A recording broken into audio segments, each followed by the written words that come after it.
Hi guys, and welcome back to the channel Held Dominance. Anthony here. Please remember to like and subscribe, and also click that notification bell if you enjoy what you've seen and if you want to see more. Coming up in today's episode, we're going to hear more about the Super League decision on referee decisions.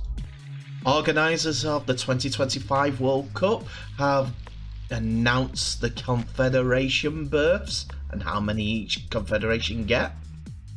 And Gold Coast Titans player career may be in jeopardy. So we'll begin with the news that a young up-and-coming rugby league player's career in the NRL might be over before it even began.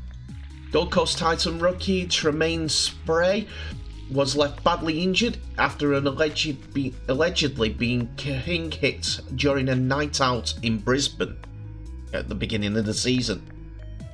King hit is what they call a sudden knockout blow that was delivered during the incident. The alleged attack has left him with a fractured skull, a broken eye socket and bleeding on the brain, News Corp revealed on Thursday through the Associated Press. The 22-year-old scored 2 tries for the Titans in their 26th all-trial game against the Broncos last month and was looking forward to a breakout season with the Gold Coast team.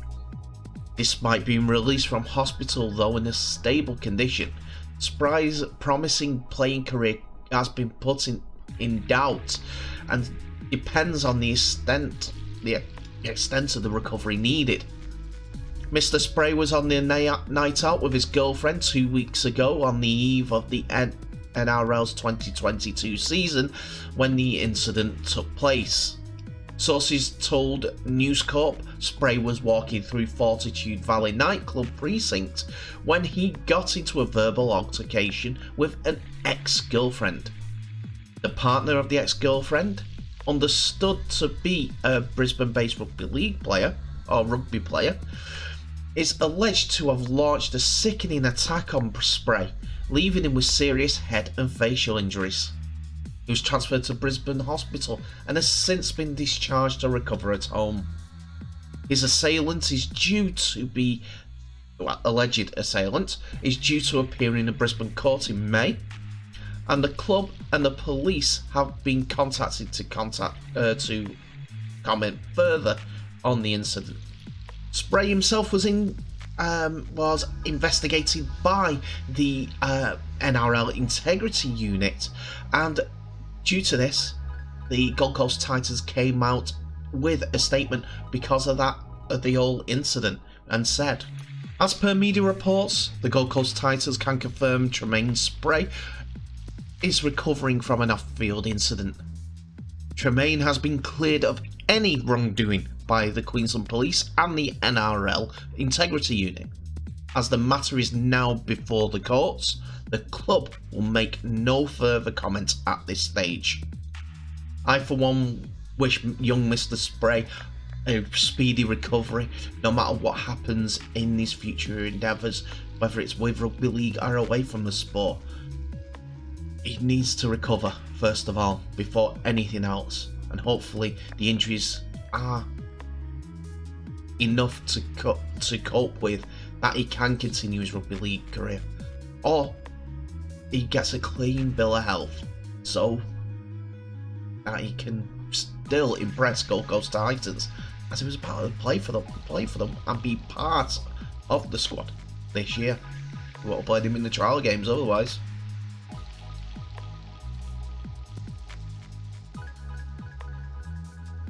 So we're going to have a look into International Rugby League as a statement came out yesterday in regards to the 2025 World Cup in France. After it was announced that France 2025 was going to get the go-ahead, France already decided that it was going to be the biggest Rugby League World Cup with juniors, wheelchairs, women's and men's teams playing in an extended tournament. Now, International Rugby League Board have spoke with France and they've announced the following. The board of the International Rugby League has approved the regional berth allocation for the Men's and Women's World Cups to be held in France in 2025. France will automatically qualify for all 4 competitions, men's, women's, wheelchair and youth, which will all feature 16 teams, underlining the event's Sports for All motto. Each region will be guaranteed a number of places in France. In the men's competition, Asia Pacific Rugby League will get between 5 and 7 berths. Europe will get between 6 and 8 berths, while the Americas finally get more involved and they get 2 berths guaranteed. And finally, the MEA Rugby League, Middle East and Africa Rugby League, get between 1 or 2 berths, which could be a massive step forward for International Rugby League in the continent of Africa.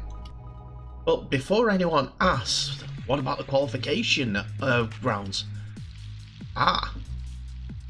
The 8 quarter-finalists from the Rugby League World Cup 2021 are not included in these numbers, as they will all pre-qualify for the 2025 World Cup.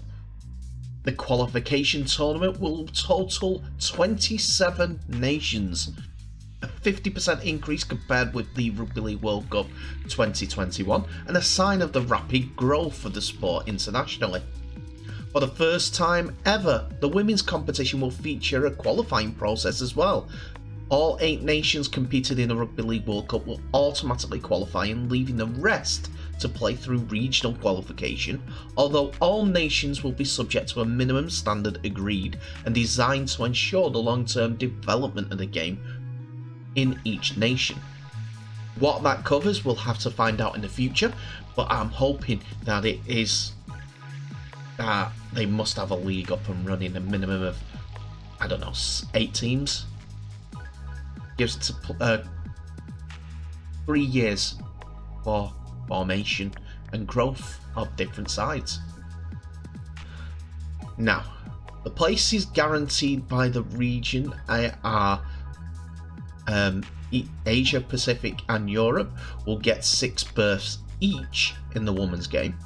The MEAs will guarantee 1 place, and the final 3 berths will be allocated to the Americas, which is massive for the Americas. The news is positive for the South American established nations who are official members of the International Rugby League, like Brazil Rugby League, who was women's team already at the 2021 World Cup, but will see 2025 as well due to automatic qualification. And the men's team looking with all these 4 teams here, like the men's in the Brazil side, the Chilean, the Colombian, and also the El Salvador national teams. If they win the 2022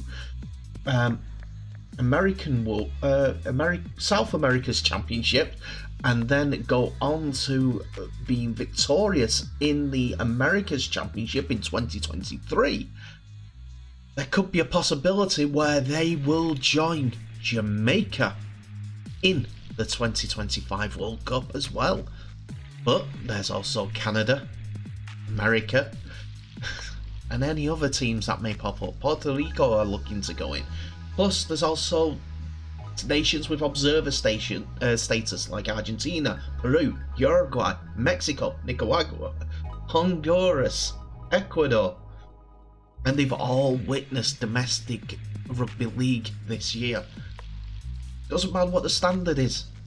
It's 3 years off, and also it's the burning embers of rugby league. It's growing. We need to bring them along, and hopefully this will motivate those nations to be moved along a lot more. We'll talk about Ghana another time. I'll get someone else's perspective on that and see what they say about Ghana. Well, the MEAs saying that there could be 2 teams coming from that into the Rugby League World Cup.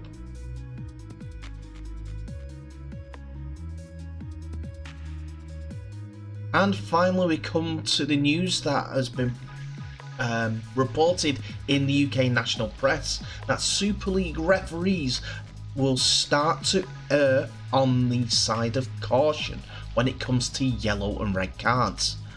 A glut of red and yellow cards have dominated the start of the new Super League season, but match officials and head coaches have met in positive talks to address the controversial issue. It's been reported in the UK Daily Mirror that the referees are going to show caution when brandishing cards after the RFL's disciplinary chiefs met with Super League head coaches for urgent court talks about the state of the game.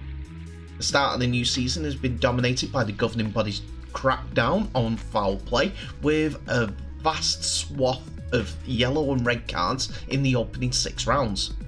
Although supporting the RFL's bid to reduce injuries and clean up the sport, coaches and players alike have been felt that they've gone too far, with many fans also becoming increasingly disillusioned.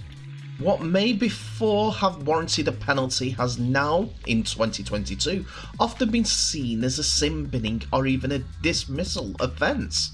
And coaches have increasingly become more vocal about how the heavy-handed use of cards is ruining the spectacle of the sport. However, there have been positive talks with the RFL's match review panel chief Paul Cullen, head of the match officials Steve Ganson, and director of operations and legal Robert Hicks for over an hour on Wednesday to discuss the topic.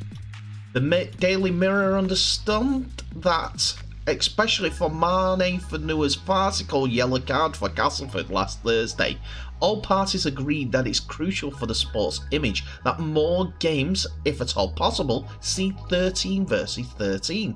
Although coaches have been reminded of the need to continue to work with players on their tackling techniques from here on in, some downgrading on the field offences will come into play.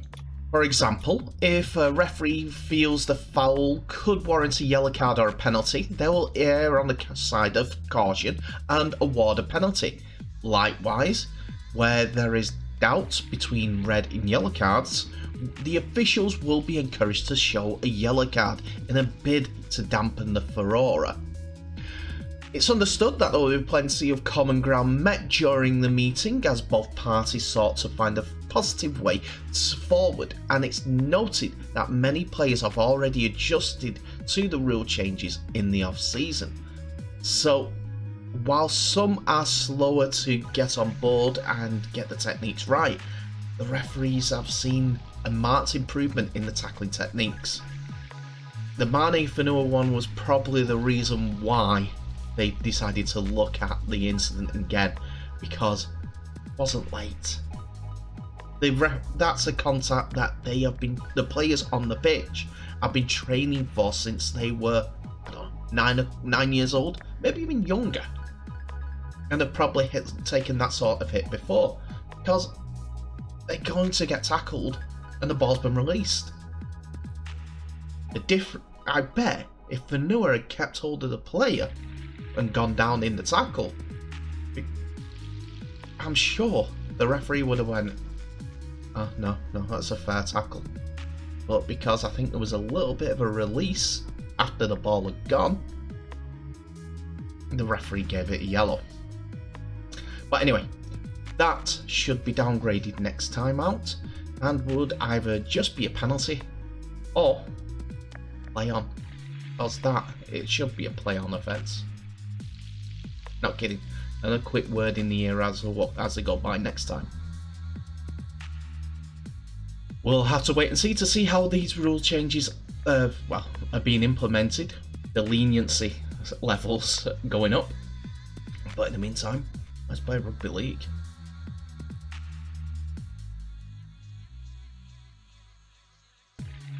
And that's it for another episode, ladies and gentlemen. Thank you so much for watching. Please remember to like, subscribe, and also share this video worldwide so we can get the best information out there to you as soon as possible in your ears, and also to help grow the sport of Rugby League. The expansion of Rugby League World Cup, exactly what's needed. bring more people into it, more incentive for teams to get there. Bigger crowds from different areas. Who knows? Could be a whole new aspect. And if there's the incentive of those players there, the domestic leagues with lesser visibility will get more eyes because there's incentive. International Rugby League will get more incentive as well because their product will be seen worldwide, which helps when the NRL gets deals in Austria and Switzerland to show Rugby League, but the Super League hasn't got that, even though it's closer. Anyway, let me think.